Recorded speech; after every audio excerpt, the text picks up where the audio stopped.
Hola, soy Calixto Maldonado, JTP de la materia Gestión de Datos de la Facultad Regional Córdoba de la Universidad Tecnológica Nacional. Este tema pretende presentar los componentes que define el modelo relacional para poder interpretar las estructuras de datos que queremos construir o que ya están construidas en una organización. Y este es uno de los objetivos de esta unidad. Así que vamos con ello, con la presentación del tema.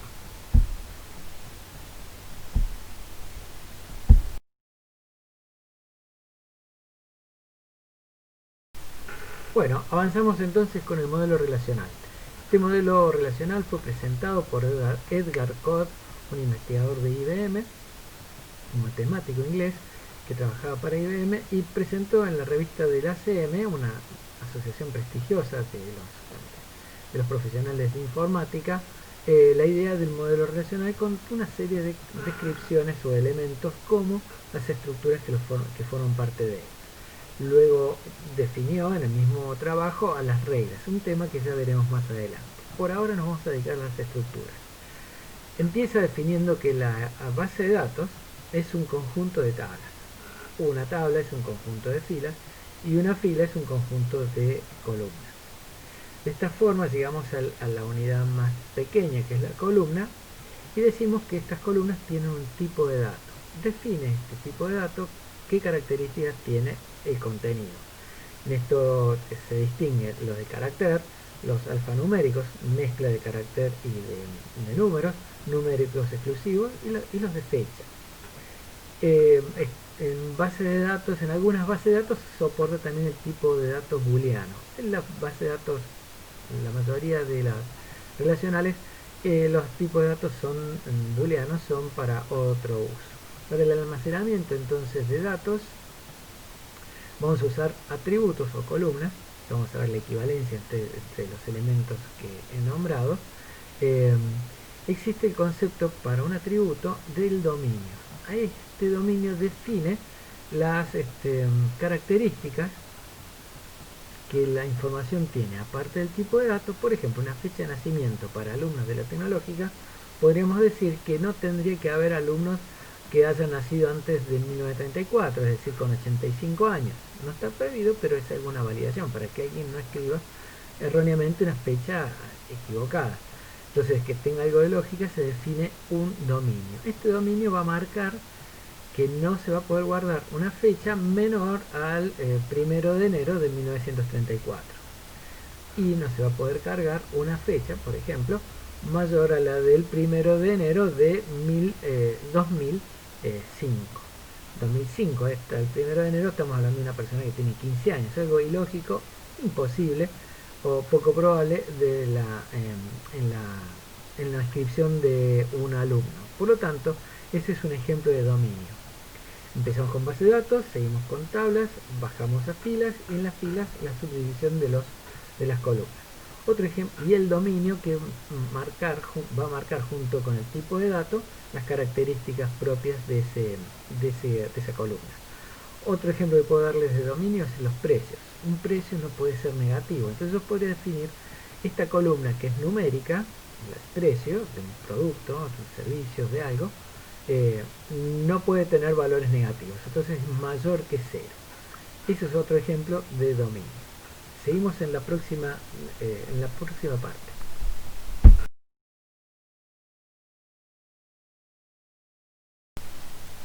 Así que otra definición del modelo del modelo relacional, es el grado de una relación. Esto está dado por la relación, o tabla. El grado de una relación está dado por la cantidad de columnas o atributos, si estamos hablando de relación, que contiene esto. Ya tenemos una idea completa entonces de lo que es una tabla, y podemos decir que las filas, otra definición del modelo relacional, no se pueden repetir. No puede haber dos filas iguales en una tabla relacional. Tampoco importa el orden en que estén ubicados, y tampoco hay filas nulas. No puede hacer que todas las columnas de una fila de una tabla tengan valor nulo. Esto lo distingue, y estamos hablando ahora de una tabla relacional, diferente a las tablas que podemos crear, por ejemplo, en Excel, donde sí, perfectamente podemos tener filas repetidas o filas nulas. Dejamos un espacio. Bueno, en una tabla relacional, para llamarse como tal, el modelo relacional exige que no importa el orden, que no haya filas repetidas y que no haya filas nulas. Esto es un valor importante y ya vamos a hablar ahora en la siguiente parte, después de esta definición, la que vamos a ver a continuación. Vamos a ver qué podemos decir del valor nulo.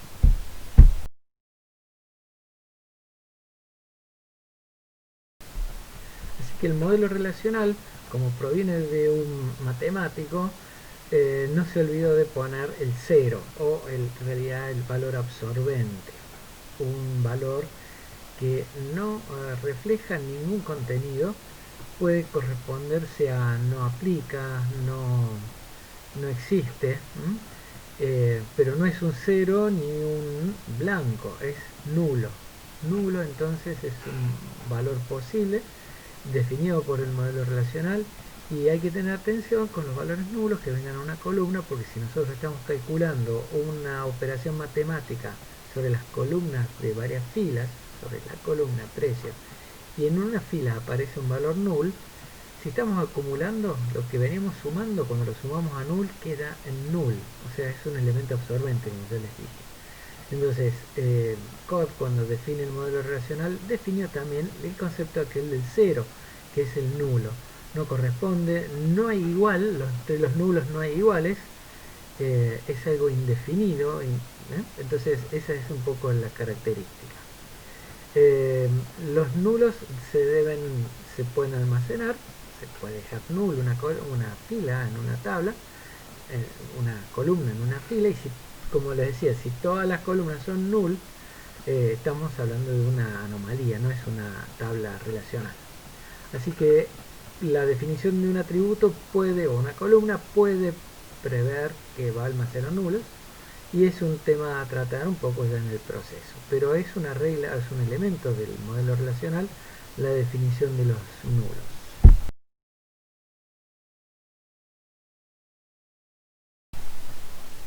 Bueno, entonces, haciendo un repaso, el modelo relacional presentado por Codd en los años 70 planteaba que una base de datos es la combinación de tablas.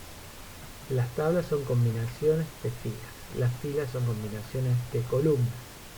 Estas columnas tienen un tipo de dato y un dominio que nos permite controlar el contenido, evitar errores con esto. Luego, ya tenemos la tabla con las filas y las columnas, debemos tomar para definir a una tabla como relacional y distinguirla de aquella de Excel que decíamos que podemos tener filas nulas, filas repetidas. Acá, como dijimos, no había filas repetidas, tenemos que definir una columna o varias columnas, una o varias columnas, como clave primaria. La clave primaria es aquel conjunto de columnas que permiten identificar unívocamente a la fila dentro de la tabla. Esta clave primaria está dada o está reglada por la regla de integridad de entidades. Ya lo vamos a ver en breve. La clave primaria, entonces, elegida entre las columnas que tiene una tabla, o a lo mejor agregada para agregar una columna que permite identificar, porque el resto de las columnas no cumplen los requisitos de la regla de integridad de entidades y no permiten identificar las filas, se puede agregar una que se llama clave primaria artificial. Esto es lo que tenemos por ahora de las claves primarias, elemento fundamental para poder normalizar las tablas, así que es un trabajo muy importante determinar una buena clave primaria. Para eso vamos a ver la regla de integridad de entidades. Otra forma de definir, otro elemento que se define con las columnas de una tabla, es la clave foránea. Si uno quiere relacionar una tabla, por ejemplo, yo quiero relacionar a los alumnos que viven en una localidad con la fila de la tabla localidades, voy a colocar la clave primaria de la tabla localidades junto con los atributos, con las columnas de la tabla.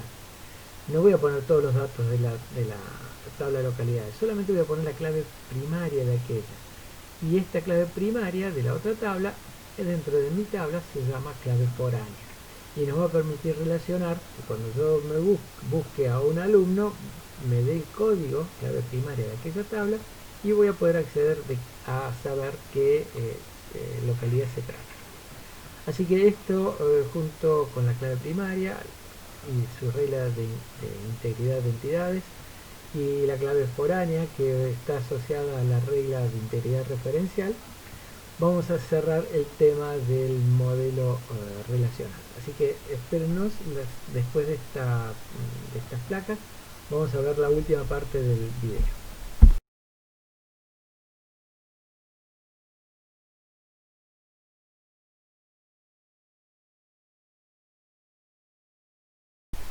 Bien, hemos visto la parte del modelo relacional referido a las estructuras. Ahora vamos a avanzar con las reglas. La primera regla que se establece en el modelo relacional es la regla de integridad de entidades.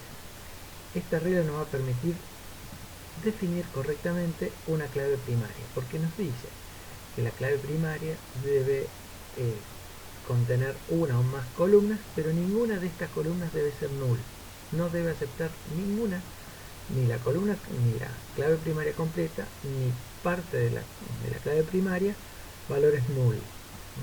Esto no nos permite identificar los valores. La otra parte de la regla de integridad de entidades dice que esta clave primaria debe ser mínima. Esto quiere decir que si tiene varias columnas, este número de columnas debe ser el mínimo necesario para que permite identificar la fila.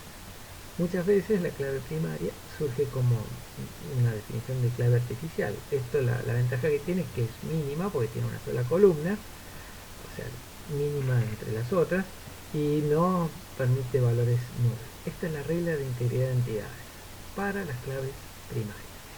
Para las claves foráneas tenemos la regla de integridad referencial.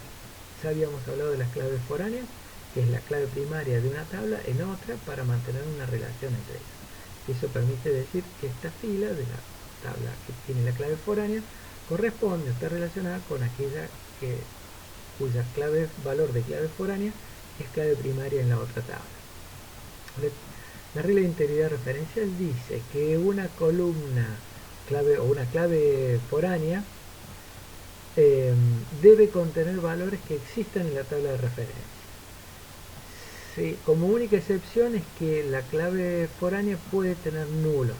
Esto diría que esa fila no tiene contacto con, por ejemplo, un alumno no tiene la localidad definida. Eso, la regla de integridad referencial me estaría permitiendo la única excepción. Vuelto a decir, una clave foránea tiene un valor. Ese valor debe existir en la tabla referenciada y la única opción que tenemos al valor que debe existir en la tabla primaria es que pueda aceptar valores nulos.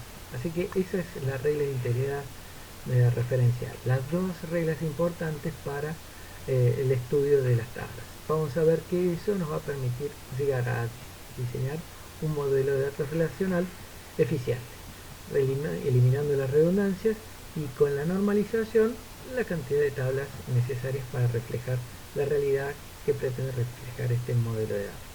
Así que hasta aquí el tema de introducción al modelo relacional. Nos vemos en la próxima.